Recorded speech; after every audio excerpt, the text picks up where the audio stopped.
Paano kaya feeling ng may kuya? Alam mo yun, yung may paprotekta sa akin, di ba? Tsura mo, Jay. Sa lagay mong yan, ikaw pa may kailangan ng proteksyon? Tapang-tapang mo nga, parang baliktad nga ata eh. Alam mo, kami na lang kaya kuya at bunso mo, Jay. Ulul! Protection in order ko, bakit stress ang dumating? Bro, mo na lang ako basketball. Basketball, ang random mo naman. Kaya mo ba? Ano ba kaya mo? Tumakbo! Kung sino di makasagot, magpapay 500. Baseball basketball, no? Oo nga! Eh, kuya, patingin kasi ito para sa contest. Ano na? Sino? Sige ka batiin siya rin. Sige na. At mas pogi.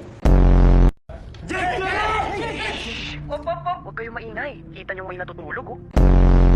Hi, boys! Ano? Na-miss niyo ba ako? Oo, sobrang miss. Fuck you.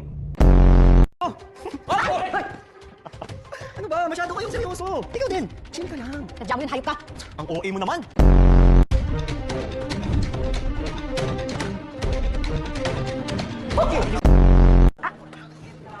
Okay lang.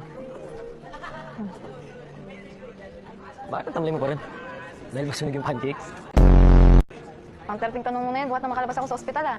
Kung may bayad ng bawat tanong mo, nakabili na siguro ako sapatos.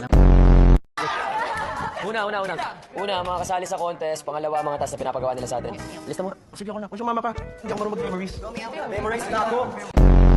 Eman, Calix, and Josh. Ang gabi talaga kami. Amy mo to dun eh. Putang ina. Tama ka. Tama, bakit ang ina mo? Ito na favorite part ni Josh, oh. Bart, bakit? Amy, third na yan si John. Alam mo siya kung meron dito ngayon. Bakit? Ay, no.